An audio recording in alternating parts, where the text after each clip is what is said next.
분들한테 이렇게 인사하시겠습니다. 십자가의 사랑에 감사합시다. 인사합니다. 십자가의 사랑에 감사합시다. 오늘은 우리가 상반기 성례 주일로 지키게 됩니다. 하나님께서 우리에게 주신 은혜의 수단 세 가지가 있습니다. 통상적인 은혜의 수단 세 가지는 말씀, 기도, 성례입니다. 이 세 가지를 우리는 은혜의 수단, 은혜의 방도 이렇게 부릅니다. 쉽게 말씀드리면 하나님이 교회에 주신 세 가지 선물이 바로 말씀과 기도와 성례라고 하는 겁니다.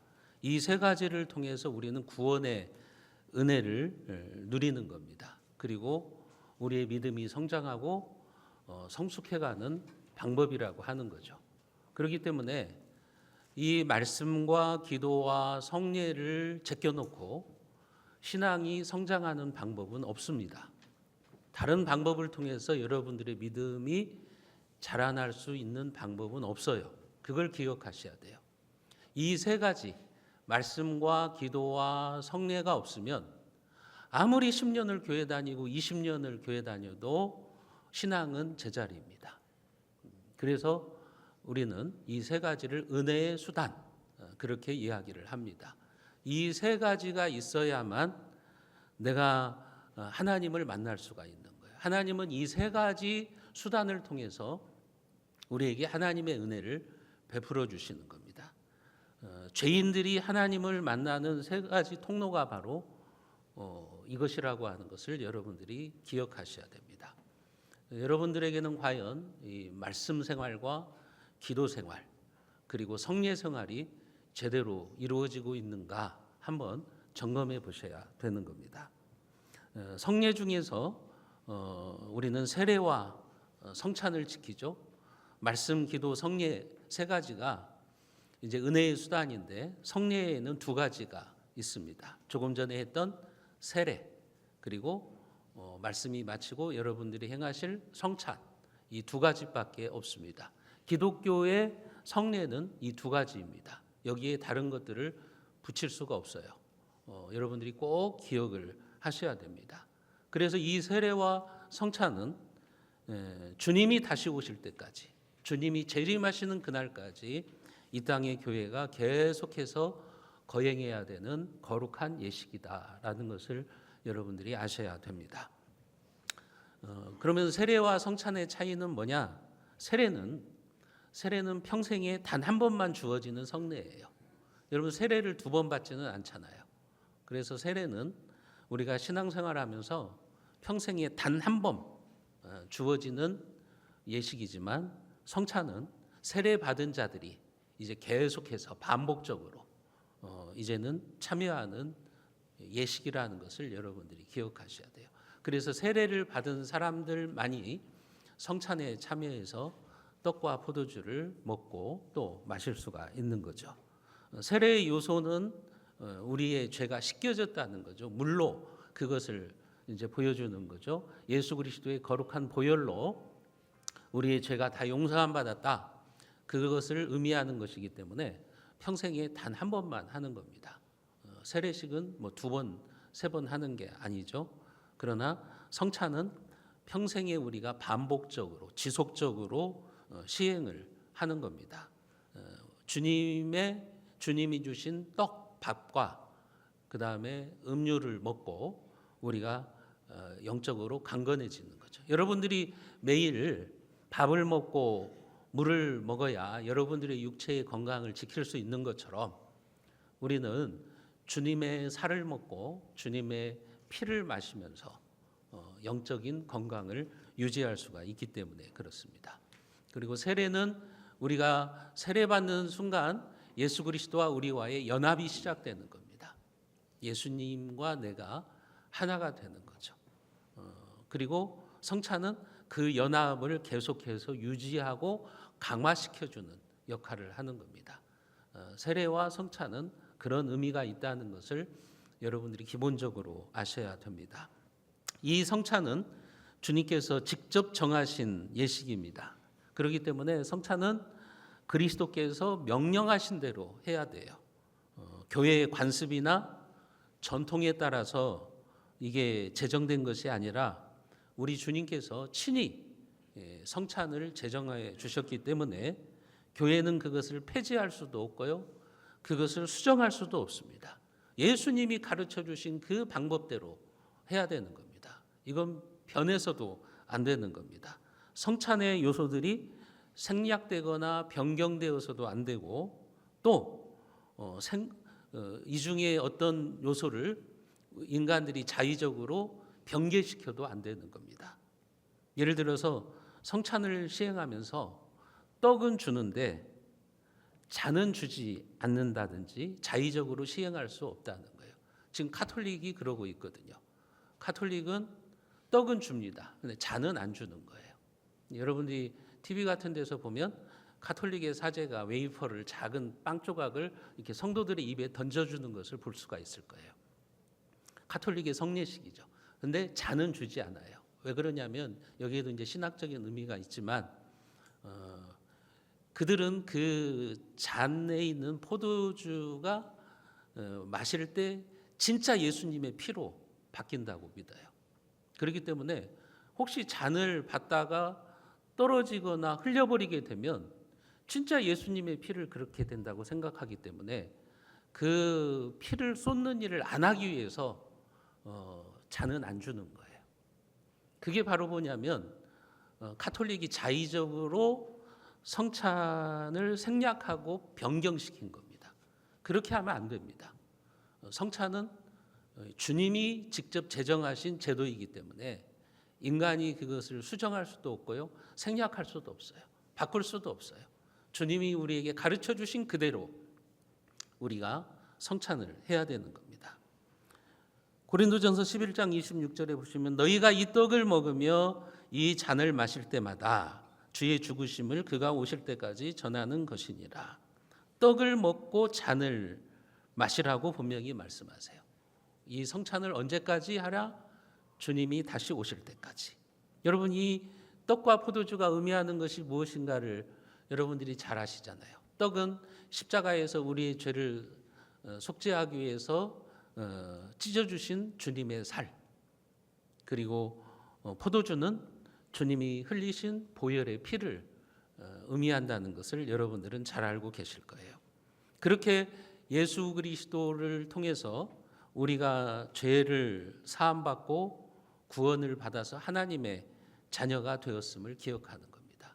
오늘 한 친구가 세례를 받았다는 것은 바로 그것을 우리가 상기시키는 예식인 겁니다.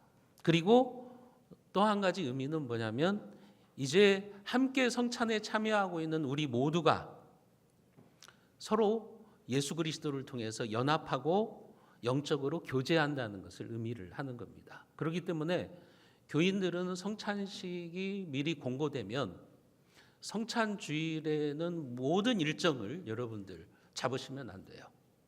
미리 그래서 교회에서 광고를 하는 거예요. 몇 월 며칠 날 성찬을 행합니다. 이 성찬 예식에 온 교인들이 함께 모여서 우리가 영적으로 교제하고 또 그리스도 안에서 하나 되었음을 드러낸다고 하는 예식이기 때문에 성도들은 성찬 광고가 나가면 여러분 그것을 기억하시고 성찬식이 시행하는 그날까지 여러분들의 삶을 거룩하게 유지하시고 성찬을 합당하게 받기 위해서 여러분들이 노력을 하셔야 되는 겁니다.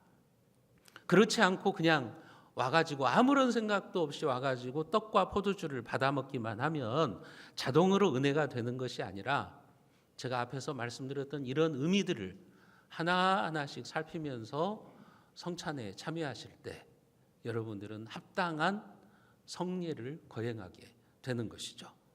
여러분 그래서 성경은 우리가 성찬에 합당치 않게 임하면 뭐라고 말하냐면 자기에게 임할 심판을 먹고 마시게 된다고 이야기를 하고 있는 겁니다. 여러분 그래서 우리는 성찬을 합당하게 여러분들이 받으셔야 되는 거예요. 그래서 교회는 미리 몇 주 전부터 공고를 하는 겁니다. 성찬 예식이 있습니다. 성례 주일이 있습니다. 그리고 이 공고는 모든 교회에 이제 광고가 돼야 돼요. 유초등부부터 중고등부, 청년들 다 공고가 돼야 돼요.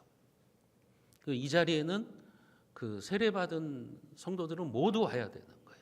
중고등부 학생들이라고 할지라도 모두 함께 참여해가지고 이 거룩한 예식에 함께하면서 성도의 연합을 누려야 되는 거죠.